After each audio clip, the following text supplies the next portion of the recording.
Jambo na karibu katika TANAPA Podcast.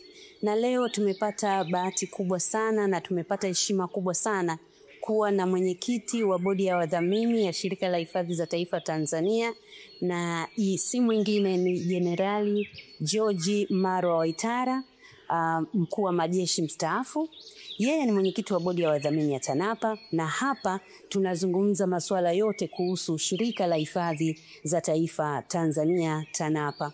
Na kwa leo hii tuko na mwenyekiti wa bodi, tunatamani sana kujua mengi. Sisi tumeanza kampeni yetu ya Twenzetu Kileleni, ambapo Watanzania tunaungana kupanda mlima Kilimanjaro kusherehekea au kuadhimisha uhuru wa Tanzania bara. Sasa tuna mambo mengi ambayo tungetamani kumsikia mwenyekiti wa bodi ya wadhamini akituelezea, akitusimulia, akitujulisha, akituelimisha, ili tunapopanda, hasa kwa nyinyi vijana, tunapopanda mlima basi tuwe tunaelewa tumetoka wapi, tunakwenda wapi.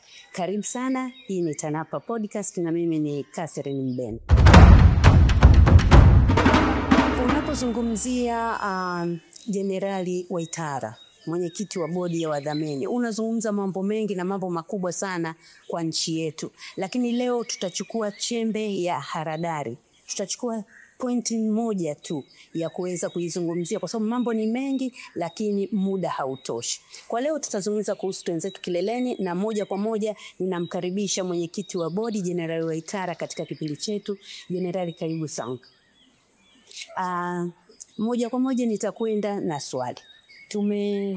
Tunaadhimisha uhuru wa Tanzania bara kila mwaka tangu mwaka 1961. Mwaka 1961 bendera ilipandishwa na mwenge ulipandishwa. Sasa nini maana yake hasa? Asante sana kwanza kwa kunikaribisha kwenye kipindi hiki.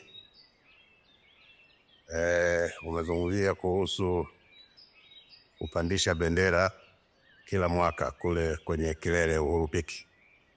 Sasa tulipoanzisha utaratibu huu ni kwamba ni Jeshi la Wananchi wa Tanzania ndio lilipewa kazi ya kupandisha bendera kule mlimani kule siku ya uhuru tarehe 9 Desemba mwaka 1961. Watanzania wengi wanajua aliyopandisha mwenge ule kule na kuwasha kule juu alikuwa Captain Alexander Nyerenda wa jeshi wakati unaita Tanganyika Rifles. Lakini aliupandisha akiwa na cheo cha second lieutenant. Wengi huwa wanapata utata hapo. Na alikabidhiwa mwenge ule uweke pale siku ya uhuru kwa madhumuni. Mlima huo ndio mrefu kuliko milima yote Afrika, na mlima mrefu uliosimama peke yake duniani. Sasa nafikiri falsafa ya mwalimu wakati ule, kwa sababu huko ndio kileleni juu, ukiweka mwenge ule uweze ukamulika ndani na nje ya mipaka yetu. Tulikuwa tunatawaliwa. Sasa tulitaka kuonesha ulimwengu kwamba tunaweza kujitawala. Kwa hiyo mwenge umulike kuleta matumaini pale ambapo hakuna matumaini, ulete upendo mahala ambapo pana chuki, na ulete heshima mahala penye dharau. Nadhani maneno haya mtayakumbuka na mengine. Sasa kwa sababu pale ndio juu kabisa katika Afrika, basi ilikuwa na maana umulike na mataifa mengine yote ambayo ilikuwa yanapigania uhuru wao. Na Tanzania tumefanya kazi kubwa sana katika kusaidia uhuru wa Afrika. Kwa hiyo maana yake ilikuwa ni hiyo, taswira hiyo. Ni falsafa pana sana. Kwa hiyo mwalimu alikuwa anaona mbali sana. Nataka kuambia tunataka kuondoa madhila yote ya ukoloni. Kwa hiyo Afrika nzima, mtakumbuka ilikuwa wakati fulani anataka hata Tanganyika icheleweshe uhuru kidogo, na wenzetu wapate uhuru siku hii moja tuungane, lakini haikuwezekana. Lakini nia ilikuwa ni hilo. Kwa hiyo mwenge ule ulipowashwa pale ulikuwa na sababu hizo.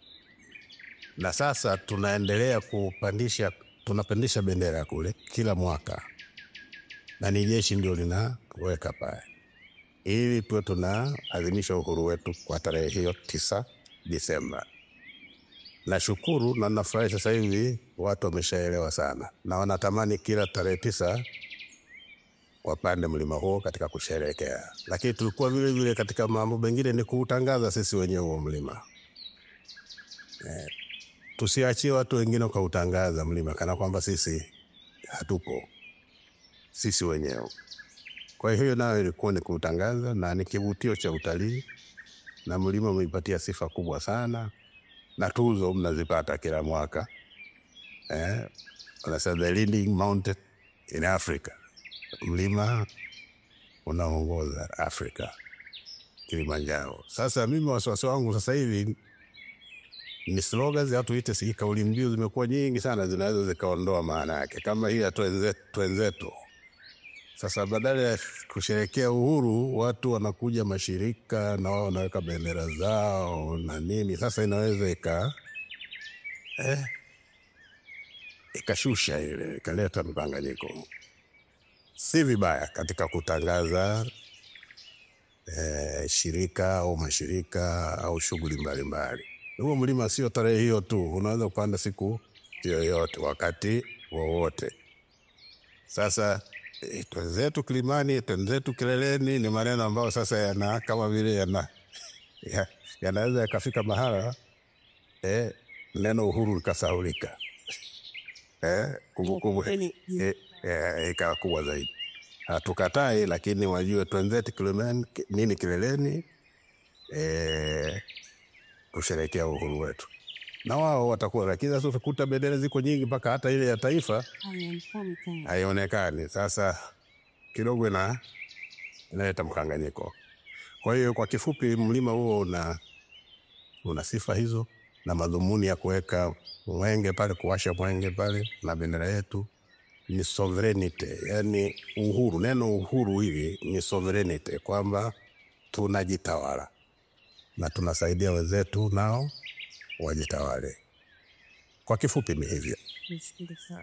Wakati tunaendelea na kampeni yetu ya twenzetu kileleni huko siku za nyuma, watu wamekuwa wakiuliza, tulipandisha bendera ya Tanganyika, lakini sasa hivi tunapandisha bendera ya Tanzania. Nini maana yake hapo? Sasa nchi yetu majina yamebadilika baada ya kuwa na muungano na Zanzibar. Sasa haikuwa tena Tanganyika, ni Jamhuri ya Muungano wa Tanzania. Haifuti tarehe hiyo ya uhuru, ipo, na bendera yetu ya taifa ni hii ya muungano. Sasa bendera inaweza ikabadilika tu, lakini maana yake inabaki pale pale. Ni bendera ya Tanzania kusherehekea uhuru, unaweza kusema wa Tanganyika. Sasa hamwezi tena mkarudisha bendera ile ya zamani. Kwa hiyo mimi sidhani kama kuna tatizo. Kifupi ni kwamba wakati tunapata uhuru tulipandisha bendera ya Tanganyika kwa sababu wakati huo tulikuwa Tanganyika. Lakini sasa mambo yamebadilika, ni Tanzania, na bendera inayopanda kule juu kileleni ni bendera ya Tanzania. Kwa hiyo rekodi ikae sawa kwamba sasa tunapandisha bendera ya Tanzania kwa sababu tumekuwa Tanzania. Afande Jenerali, mlima Kilimanjaro una umaarufu mkubwa. Ni mlima mrefu unaosimama peke yake duniani, lakini ni mlima mrefu barani Afrika. Whether ni kwenye safu za milima au mlima unaosimama peke yake, lakini ni mlima mrefu barani Afrika. Mlima Kilimanjaro na historia ya nchi yetu vimekaaje hapo? Kama nilivyosema, historia Kilimanjaro ina historia yake kwa nchi yetu. Kwanza mlima kuwa Tanzania pekee, kuwa ndani ya nchi yetu ni kivutio. Sasa hata hao waliokuwa wakija wanasema wanagundua, walipokuwa wakisikia Kilimanjaro wanakuja. Sasa waligundua, lakini tulikuwepo, lakini ndivyo tumefundishwa kwamba waligundua, kwa maana iliwavutia na wakaona bora wao sasa wajichukulie umaarufu. Sijui Rebman yule, sijui na nani yule, Karibu sijui nani, wanasema wamegundua. Sasa Wachaga sio walikuwa pale, na aliwapeleka pale si Wachaga hao hao. Kwa hiyo una maarufu ni kwamba walitaka kuujua huu mlima huo ukoje, na ndio sababu umekaa kivutio kikubwa sana. Ni kama vile vile ulikuwa unatafuta chanzo cha mto Nile. Wakina Livingstone wale wanatafuta huo mto umeanzia wapi. Kwa hiyo wazungu baada ya kuwa wanamesikia kuna Kilimanjaro, lakini vile sidhani kama Kilimanjaro wakati huo ilikuwa inaitwa Kilimanjaro hii, nadhani jina limekuja kuwekwa. Sasa Wachaga waliita sije Kilimanjaro, sije nini, ikatokea neno Kilimanjaro. Ni kwamba ulikuwepo, lakini wazungu sasa sifa kwamba wao ndio wameugundua, Mungu ndiye aliweka pale. Sasa wao wanaugundua na kuaje. Kwa hiyo ina sifa hiyo. Alafu vile kwa sababu hiyo ya kuwa kivutio imekuwa ni kivutio kikubwa sana cha utalii. Mlima Kilimanjaro una sifa ya pekee yake duniani. Kwa hiyo nayo inasaidia kutuletea mapato watalii wanapokuja, na uchumi wetu unakuwa. Kwa hiyo nayo hiyo ni sifa mojawapo ya mlima ule. Lakini kama mlima wenyewe kuna mambo mengi, nembo nyingi zinatumia huo mlima sasa hivi, hata serikali. Nadhani hata bendera yetu sijui kuna mlima. Hata hiyo nembo ya taifa naona mmevaa hapo, ukitazama kuna mlima pale. Sasa maana yake ni hiyo, ina historia kubwa ya kielelezo cha uhuru wetu, kielelezo cha nchi yetu. Viko vingi, lakini kwa mlima huu ndio hiyo. Na ukienda kila mahala wanasema unatoka wapi, unasema Tanzania. Lakini ukisema anaweza akashangaa ukitamka Kilimanjaro, Telende Kilimanjaro. Kwa hiyo ni sifa kubwa sana mlima huo. Una sifa kubwa sana hiyo. Kwanza kama nembo, pili kiutalii, na nadhani hivi ndio vitu muhimu sana. Kwa hiyo tunapopanda kama nilivyosema tunautangaza, tunazidi kuutangaza maarufu.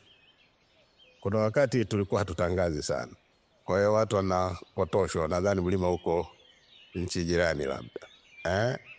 Lakini tukasema msiwe na matatizo. Si wanasema ukitaka kuona Kilimanjaro njoo kwetu. Lakini ukitaka kuupanda unakwenda wapi? Sasa usigombane, sema sawa utauona huko, lakini ukitaka kuupanda njoo Tanzania, ndio nyumbani kwa mlima huo. Na watu wanajua hilo. Na sasa hivi sidhani kama kuna mtu ambaye hajui hilo. Hakuna utata. Kwa hiyo tutunze mlima wetu, ni nembo ya taifa, na vile kila sifa ila pia sana. Afande mwenyekiti, mabadiliko ya tabia nchi yameendelea kuathiri maeneo mengi duniani, na Tanzania haijawa tofauti, na hifadhi za taifa pia haijawa tofauti. Athari zipo zinaonekana, lakini tuzungumzie kwa mlima Kilimanjaro. Athari zimekuwa kwa kiasi gani hasa kwa barafu iliyoko kule juu? Athari ni kubwa. Huko nyuma tulikuwa tunaona barafu, sasa hivi inatoweka, karibu inatoweka. Inabakia kimsimu tu hivi, alafu inayeyuka.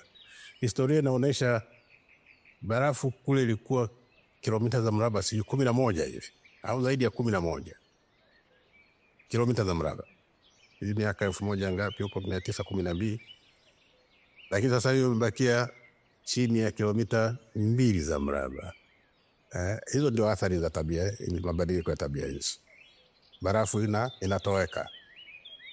Na maana yake vile hata vyanzo vya maji vinapungua. Mlima huo ni sosi ya maji kwa Moshi, wapi, tuseme huko maeneo mengi. Lakini sasa hivi nayo yamepungua kwa asilimia kubwa sana. Labda 50%, sijui, wale watafiti wanaofanya kazi hiyo. Na ndio sababu tunapiga kelele kila wakati tuhifadhi msitu, tusichome moto, tusifanye nini. Kuna mambo mengi sana tunafanya. Tuendelee kupanda miti zaidi. Ni katika kuokoa hilo. Na ile barafu ndio inaotambulisha mlima Kilimanjaro. Na wengi wanasema mimi natamani niende pale hata nikaguse tu. Sio lazima nifike kileleni. Nikaguse tu ile barafu, nitaridhika. Lakini barafu inatoweka. Juzi nilikuwa napita hapo nikaona utazama kwenye ndege, nikasema sasa mbona barafu imekwisha? Kile ni kivutio, ile barafu ukiiona tu barafu sasa unafurahi. Na watu wanatamani kuiona. Sasa imepungua, ndio athari za tabia nchi. Sasa zinatakiwa juhudi za kuokoa hali hiyo. Mimi naamini tunaweza isirudi ilivyokuwa, lakini tuokoe iliyopo. Barafu ya mlima Kilimanjaro ni moja ya vivutio vya kupanda mlima Kilimanjaro, kama alivyosema afande jenerali kwamba wengine wanatamani wafike tu pale waguse ile barafu, wanashangani kwa viti kunakuwa na barafu katika maeneo ambayo yana joto kiasi hicho. Na kama alivyosema, tuitunze barafu, tutunze mlima Kilimanjaro, na utunzaji wa mlima ni shughuli ya kila mmoja wetu. Afande jenerali, mlima Kilimanjaro una umaarufu mkubwa kwa maana ya hifadhi ya Kilimanjaro kwa shughuli ya kupanda mlima. Na watu wengi wamekuwa wakipanda mlima kutoka maeneo mbalimbali ya dunia, lakini na mwamko wa Tanzania pia kwenye kupanda mlima umekuwa mkubwa sana kwa sasa. Ni shughuli gani zingine ambazo bodi ya wadhamini unayoisimamia inafikiria kwamba ziwepo? Ule mlima ni lulu, ule mlima ni samani. Kuna shughuli nyingi zinaweza kufanyika. Bodi yako imefanya nini mpaka sasa, au ina matarajio gani kwenye kuanzisha shughuli nyingine ambazo zinaweza zikafanyika katika mlima? Nadhani unazungumzia mazao ya utalii ndani ya mlima wenyewe. Ziko nyingi tu. Sasa hivi watu wamezoea ni kupanda mlima kufika kileleni. Tunajisifu tumefika Mandara, kama ni Horombo, Kibo tumekwenda juu. Na zia kwingine huko haya hivyo wanafika juu. Lakini kuna shughuli nyingi zinaweza kufanyika hapo. Sasa kuna kupanda kwa miguu kama tunaopanda, lakini utakuta kuna wengine, kuna mmoja nikakuta wanapanda na baskeli. Sasa kumbe ni kitu kinawezekana. Unaweza kusema inakuaje? Niwahi kukuta mmoja yuko pale Horombo, atoka Pakistani na baskeli anapanda mlima kule. Sasa hilo ni kivutio kimoja. Kuna wengine watapanda ndege kuangalia tu mandhari yake. Sasa unajua barafu ile nao ni mandhari nzuri sana. Alafu naangalia uzuri wake. Helikopta ndio nzuri zaidi, unaweza kuona kwa karibu zaidi. Ndege zinapanda juu sana na kuna maeneo ambayo haiwezi kupita. Kwa hiyo kuna vivutio kama hivyo. Kuna wengine wanataka tu waende kujifurahisha tu. Ni kama mazoezi fulani. Nifike mahala fulani nirudi. Na ni mafunzo vile. Kuna hali ya hewa kila urefu fulani. Wangependa na wengine wanaangalia hiyo. Kuna wengine wanataka kuangalia tu hata ndege tu. Sio lazima apande mlima. Kwa hiyo kuna shughuli nyingi sana za kufanya. Pause. Zingine zinahitaji maandalizi kuandalia mlima kwa ajili hiyo. Manake nao huwezi kuwapeleka tu watu bila usalama. Lazima hayo mambo yanazingatiwa. Sasa kama kuna barabara kwa ajili hiyo ndio najaribu kutengeneza. Kuna wakati ikasema tuweke hata cables, ikaleta maneno, lakini nafikiri itafika wakati wataona umuhimu wake. Kuna watu wanatamani waende pale, lakini aendeje? Kwa kutembea, wazee, wengine vilema, tuwatengenezee nao utaratibu waweze wafike. Sasa na wengine hapo italetea vile faida za kiuchumi. Unaweza kuweka hata vituo vya kuburudisha katikati, badala hii kila wakati wanapandisha vyakula sijui nini. Tunaweza tukafika. Nchi nyingi kwenye milima kama hiyo wanafanya. Japo sasa yote sasa tutaharibu mazingira, ukule nyewe ndio tutatunza mazingira. Tutatunza mazingira. Kwa hiyo kuna shughuli nyingi za kufanyika. Afande mwenyekiti, uhifadhi na utalii ni rasilimali endelevu, na kwa kiasi kikubwa shirika la hifadhi za taifa limepewa maeneo yaliyohifadhiwa makubwa na yenye hadhi ya juu kabisa ya uhifadhi. Juhudi zipi bodi yako unayoisimamia inapambana ili kulinda rasilimali hizo kwa manufaa ya kizazi cha sasa na cha baadaye? Swali nzuri sana, kwa sababu hifadhi zinahitaji kulindwa. Zisipolindwa zitatoweka. Na bila uhifadhi hakuna utalii. Kwa sababu mtalii anakuja kuangalia nini? Ni lazima kwanza kuwe na uhifadhi. Alafu kunakuwa na vivutio. Mtalii ndiye anaweza kuja. Kwa hiyo kinachofanyika ni hizi tumeimarisha mifumo ya ulinzi za hifadhi hii. Zamani ilikuwa mfumo wa kiraia, sasa tumekwenda mfumo wa kijeshi. Ni katika kupambana na uhalifu na uharibifu katika hifadhi zetu. Kulikuwa na ujangili mkubwa sana. Kuna wanyama wengine walikuwa wanatoweka sasa. Lakini sasa hivi kwa juhudi zilizofanyika na serikali tunaona kama tumedhibiti ile. Kwa hiyo ndio juhudi za bodi kuhakikisha kwamba hifadhi zetu ziko salama. Tusilale, majangili wanatazama, wakipata mwanya wanautumia na wanatumia silaha nzito. Kwa hiyo lazima kujipanga kukabiliana nao. Nadhani juhudi hizo zimefanyika kubwa sana. Nadhani na salamu wameshazipata. Sasa inakuwa tu wale ambao ni vichwa maji, basi mapambano yataendelea. Kwa hiyo ni kuhifadhi. Tunaimarisha doria, ziwe za miguu, ziwe za magari, ziwe za ndege. Na sasa hivi tunafikia madrones, tunaita ndege nyuki sijui. Na wanyama wale kuwafungia mikanda ile ya kujua yuko wapi, hasa hawa wanyama adimu hawa. Ni rahisi kuwafuatilia. Kama kuna lolote basi intervention inafanyika, na ndio juhudi hizo zinazofanyika. Na ndio kazi kubwa, ulinzi wa hifadhi. Zinginezo zikitoweka, kuna mambo mifugo inaingia huko. Kuna ujangili tu wa kuua wanyama, sio naita vitoweo, lakini ni biashara. Kuna watu wanaingia huko kutaka kulima. Encroachment, binadamu wanazidi kuwa wengi, maeneo ni yale yale, sasa wanaona kama kule ndio kuna nafasi. Sasa itakuja kufika tusipoangalia mbele, hizi katoweka. Mwisho hazitakuwa hifadhi, itakuwa ni tutaita nini, zoo. Na maana yake wanyama watakuwa wametoweka. Na tuna bahati hii Mungu ametupa hii. Sisi ndio tunavivutia hivyo wanyama. Na hifadhi nchi hii karibu theluthi moja ya nchi ardhi ya Tanzania. Ama ni hifadhi ya taifa au tutaita nini, reserve Kiswahili wanaita nini, mapori ya akiba, ama ni misitu. Sasa lazima tuilinde hii. Tukidhani eneo hilo ni kubwa sana, itakuja kutoweka.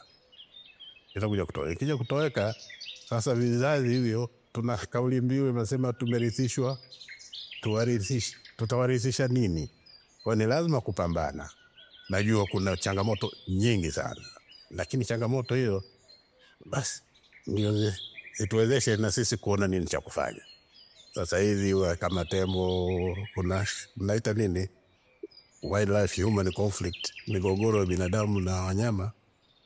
Sasa wanyama hawajatoka, wanyama wako katika maeneo yale. Kama wametoka kidogo, lakini si kwamba tena tuwaue. Lazima kuwa na taratibu ya namna ya kuwadhibiti, tuendelee kuwa nao. Ndio vivutio hivi ndio vinavuta watalii, wanakuja na nchi inanufaika, tunapata fedha, na ndio tunasaidia katika maendeleo ya nchi. Mwenyekiti, ni kupongeze kama mwenyekiti wa bodi ya wadhamini ya TANAPA kwa kukumbatia teknolojia, kwa sababu najua katika shughuli hizi za ulinzi teknolojia ya TANAPA inatumika sana. Lakini nigeukie upande wa pili kwenye mahusiano na wananchi. Hivi karibuni umeonekana ukiwa umeenda vijiji kule Korogwe. Hii ni katika nafikiri kuboresha na kuimarisha mahusiano. Lakini vipi mahusiano na majirani wanaoishi karibu na hifadhi za taifa yakoje? Mahusiano sasa hivi yamekuwa mazuri sana. TANAPA ina kitengo kule management kinachohusiana na ujirani mwema. Wanafanya kazi kubwa sana. Nadhani wananchi sasa wameshaelewa manufaa ya hifadhi. Sasa hata kule juzi nilikuwa kule, sasa bila hifadhi msingepata kituo cha polisi. Sasa wanaelewa maana yake. Kwa hiyo tunaona huwa tunawahamasisha wao wahifadhi na wao wenyewe watusaidie katika kulinda hizo hifadhi. Sio hifadhi tena zinakuwa ni adui kwao. Hifadhi isipokuwepo hawatanufaika hayo wanao yapata sasa hivi. Kwa hiyo mwitikio ni mkubwa. Na kuna sehemu zingine wameanzishiwa wanaita vikundi hivi, Kokoba, cooperative community bank. Wanafanya vizuri sana. Nilikuwa huko kusini wakati fulani, Ruaha, wapi, Mikumi na Nyerere huko mashariki huko. Nikakuta wamejiunda vikundi vimewabadilisha hali ya maisha. Wengine wanafuga kuku, wengine asali, wengine wanalima, wengine wana mambo mengi yanayofanya. Na mpaka kwa wanatuchekesha, wanasema wakina baba sasa hivi wameheshimishwa kwa sababu wanaweza kupata chochote cha kuhudumia familia.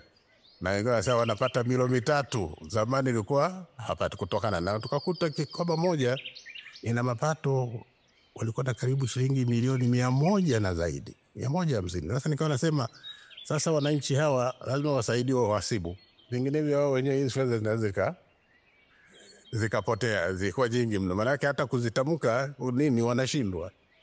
Kwa hiyo wameona manufaa haya, na sasa na wenyewe wanasema na sisi sasa ni wahifadhi, yoyote ambaye atadhuru wanyama sisi na yeye. Kwa hiyo tumefanikiwa kwa hilo, kwamba na wananchi sasa wameona maana ya uhifadhi, wako tayari na wanajiita. Na wenye viti wa vijiji hao, viongozi hao wanasema, zamani hao wananchi wanasema chukueni wanyama wenu, kwa siku hizi nasema yoyote atakayefanya hiyo sisi na yeye. Kwa hiyo tayari tumeshafanikiwa katika hilo. Bado juhudi zinatakiwa ziendelee kusudi waone manufaa yake zaidi. Na mimi nasema hatimaye mapori hayawezi kuwa kila mahala, lakini wananchi wapo, wakiona faida zake wamesaidia katika hifadhi, na wao wenyewe watakuwa wamejisaidia katika maendeleo. Kwa hiyo nadhani mambo yanafanyika ni mazuri tu. Na sasa hivi kuna wengine wanaomba hata maeneo yao yachukuliwe yao hifadhi. Sasa tukifika hapo, maana yake ni hatua kubwa sana. Wameona manufaa yake. Kwa hiyo nafikiri tunakwenda vizuri. Hongereni sana afande mwenyekiti.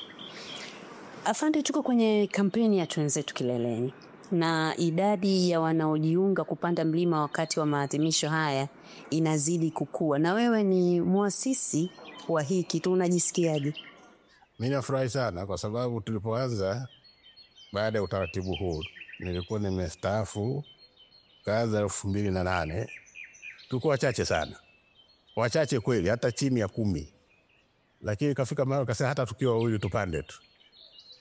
Baadaye ikawa idadi na ongezeka.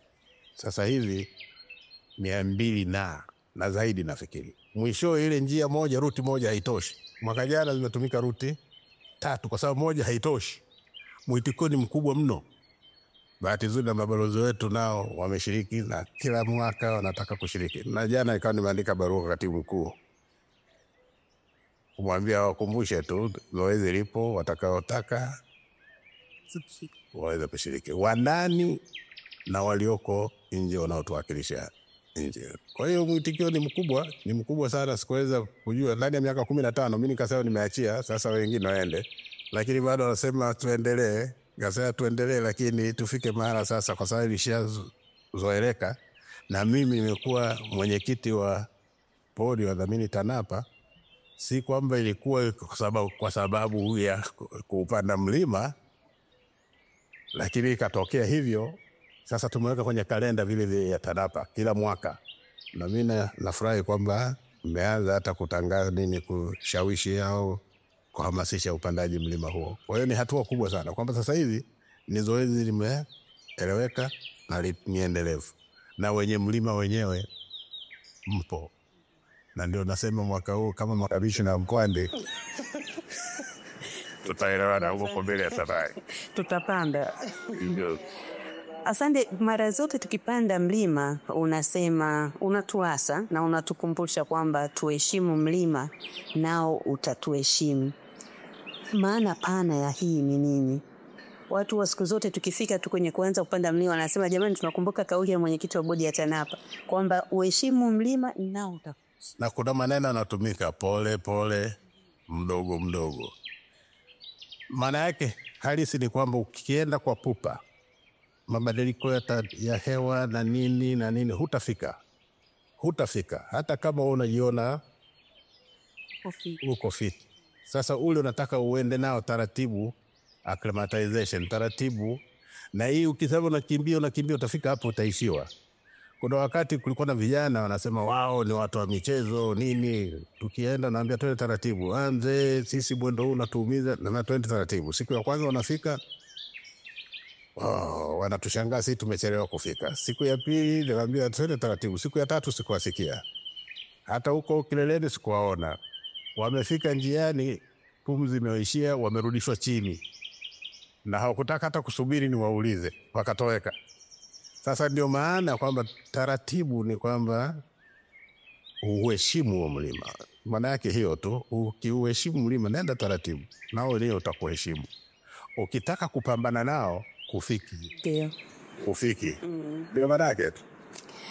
Na katika hilo tukibaki hapo, kuna wanaofikiri kwamba unapoanza safari ya kupanda mlima, whether ni kwa ajili ya maadhimisho haya ya uhuru au wakati mwingine wowote, kwamba lazima ufike kileleni. Nini wito wako kwao?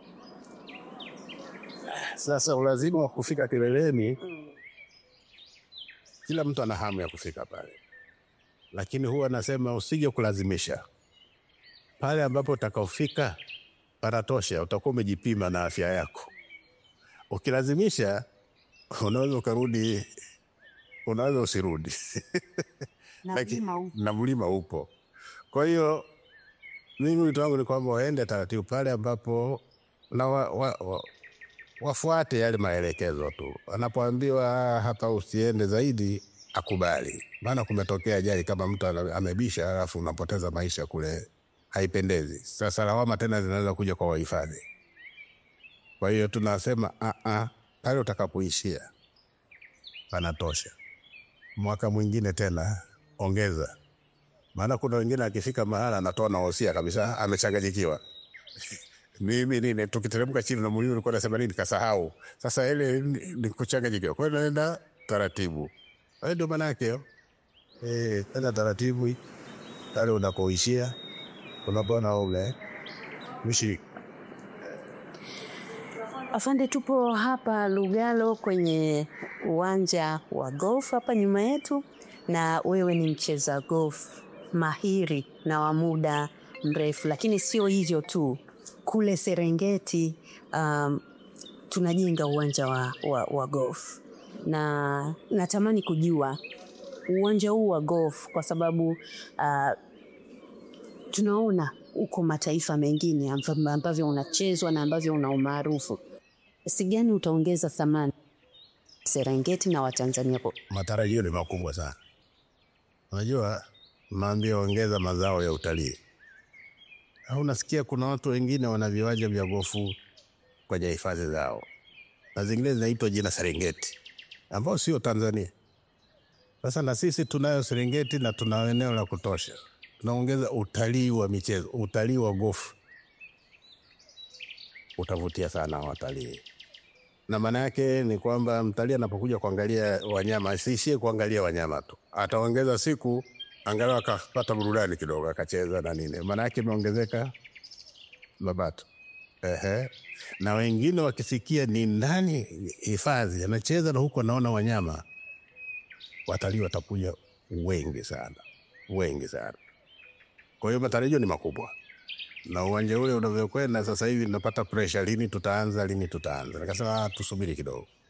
Tuanze hivyo, nikasema tusubiri kidogo. Kwa hiyo pressure ipo, ni kwamba watu wanataka uwanja ule. Tukiacha vilabu vya nchini hapa nje.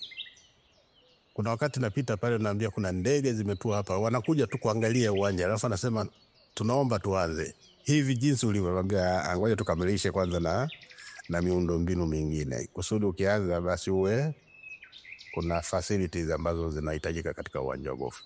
Kwa hiyo matarajio ni makubwa. Makubwa sana. Na ni uko vizuri. Mashimo 18 ndio yanayotakiwa katika viwanja hivi. Na katika international standards urefu wake na nini vimekaa vizuri. Sasa hivi ni kuboresha tu ule uwanja. Panda miti, panda majani hapa na pale. Mimi nafikiri hapa tatosha. Hata mahoteli yale yanaozunguka pale yatapata watalii wengi sana, kwa sababu watatangaza njoo kwenye hoteli na ucheze gofu mbugani. Hilo pekee ni tangazo la kuvutia watalii kutoka kokote duniani. Hata wale mnaita celebrities watakuja wengi sana, na wacheza gofu mahiri duniani watakuja kuona ni kweli. Kwa hiyo mimi matarajio yangu ni makubwa sana. Mimi naona umechelewa tu. Japo tunaenda vizuri. Fuatilia na tumefika 1% kubwa sana ya ujenzi. Naamini hivi karibuni uweka wazi kwa ajili ya watu kuja kucheza. Natarajia hivyo. Ndio. Na wengi wananiuliza kila wakati. Ndio. Na mimi nasema hakikisha na ufungua kabla sijamaliza kuoje. Hongera sana afande. Hongera sana kwa hii initiative kwa sababu ni mazao yanayokuwa yana utofauti. Yaani kuna wanyama pori tumezoea, lakini kuna vionjo vipya ambavyo vinaongezwa ili kuwavuta sasa ambao walikuwa wanafikiri watacheza golf kule na kule, walikuja kucheza golf na kuona wanyama. Hongera sana kwa hilo. Sasa sisi wa Tanzania ambao tunatazama uwanja wa golf wa Serengeti na labda tungetamani kucheza, wanasema ni mchezo ambao ni wa kitajiri sana afande. Uwanja wa Lugalo umefuta hilo wazo. Maana ndio ilikuwa kwanza wanasema Watanzania tuweze kujenga wenyewe. Huu umejengwa na Watanzania wenyewe. Na hata ule wakasema sije nikasema kama tumeweza huko ni tusiweze kule. Na kwa nini tushinde wakati tuna experience za kucheza viwanja vingi ndani na nje ya nchi? Hivi hatujiamini. Huu kaprove kwamba inawezekana. Hiyo dhana ikafutika. Sasa ilipokuja kule kasema tunatafuta watu wani. Kwanza ni gharama kubwa sana kumleta mtu wengi. Tuna power ya kutosha, tuna vifaa vya kutosha, kwa nini utafute mtu mwingine? Utaalamu tunao sisi wenyewe. Kwa hiyo wanaosema kitajiri ni hao wanapotosha. Zamani ilikuwa ni hivyo. Na huu mchezo ulipigwa vita kwa sababu unaonekana kama na mawazo ya kikoloni hivi. Lakini sasa sisi tumeshajitawala. Huu si mchezo kama michezo mingine. Tunacheza kila mahali. Sasa gharama wanaosema ni kubwa, ile ni elitism. Yaani wazuie wengine wasicheze, wasishiriki. Hapana. Na uwanja huu nilipoanza wakataka kwenda nikakataa. Kwa hiyo uko vile vile na watu wanamiminika. Kwa hiyo hilo wazo ni kulifuta. Kwanza nilikuwa naambia unaweza kwenda kwenye starehe zako mjini uko baa, tuseme baa wapi, hao vijana wanajua. Nilikuwa natolea mfano wa Rose Garden. Kulikuwa na kitu inaitwa Rose Garden hapa. Anakwenda pale. Atakunywa, atafanya sijui nini, atakula nini, 100,000 imepotea. Na gari bado namdai petroli sijui nini zimepotea. Asubuhi anasema naenda tena pale. Siku 2 tu amemaliza 200,000 300,000. Hapa 10,000 tu ya kucheza hapa. Kama unataka kunywa na nini sijui kama utamaliza 10,000 yako. Nani mwenye hela? Au hui? Mjiulize tu. Alafu na usalama wako ukoje? Alafu hapa napo kuna maadili, katika golf kuna maadili yake. Na inakufundisha maadili, nidhamu na kila kitu. Na kuna vijana hapa watoto wadogo wao wanasoma. Inawafundisha kweli kweli. Na wao wanakuwa na maadili fulani. Kwa hiyo hapa tukasema ni ya kila mtu, sio hao wenye mapesa, sio walijaribu wengine kuleta pesa zao wakasema hapana. Jeshini Kwa hiyo kama unataka kucheza kuna kiingilio cha kucheza, cheza. Hadithi nyingine achana nayo. Nadhani hiyo ndio watu wamependa. Na nataka watu wajue wafute hiyo. Lakini kule kwenye utalii kule tutazungumza mambo ya kitalii. Wanasema utalii ni gharama na gharama ni kujiandaa. Kule kwenye utalii ni mambo mengine, lakini mchezo wa golf ni mchezo wa kila mtu. Afande mwenyekiti kashaeleza hapa namna ya kuingia na kucheza, na kiukweli hata kwenye utalii tunazungumza kila siku. Pesa tunazotumia kwenye starehe zingine zinaweza zikawa ni kubwa kuliko za kwenda kutalii. Tunasema geukia upande mwingine wa starehe kwenye utalii, lakini tutageukia kwenye utalii na ukacheze na golf. Kiwanja karibu kinakamilika, jiandae na wewe Mtanzania uweze kwenda kucheza huko. Afande mwenyekiti, imekuwa wakati mzuri sana kuongea na wewe na tunakushukuru mno kwa heshima hii ya kupata muda wa kuongea na wewe. Tunakutakia kila laheri, tukutane wakati wa kupanda mlima mwezi Disemba. Karibu sana. Asante sana. Nashukuru. Nadhani nitawakuta wote huko. Tunashukuru afande, tutakuwa huko. Tumeanza. Asante sana. Nashukuru afande. Imekuwa ni wakati mzuri sana. Tumeongea na Jenerali George Maro Waitara, mkuu wa majeshi mstaafu na mwenyekiti wa bodi ya wadhamini ya Shirika la Hifadhi za Taifa Tanzania. Tumeongea mambo kadha wa kadha, lakini amekazia kuhusu kampeni ya Twenzetu Kileleni na amezungumza mambo kadhaa kuhusu hifadhi za taifa, ustawi wake, changamoto kidogo na hatua ambazo kama bodi ya wadhamini wanazichukua kuhakikisha kwamba hifadhi hizi zinaendelea kustawi kwa manufaa ya kizazi cha sasa na kizazi kijacho. kumbuka mwenyekiti wa bodi ni bosi wangu mkubwa sana. Leo ilikuwa mguu upande ya kutosha na mguu sawa ya kutosha kuhakikisha kwamba kipindi kinawafikia. Mpaka wakati ujao, ninaitwa Catherine Mbena. Hii ni TANAPA Podcast, hifadhi zetu, sauti yetu.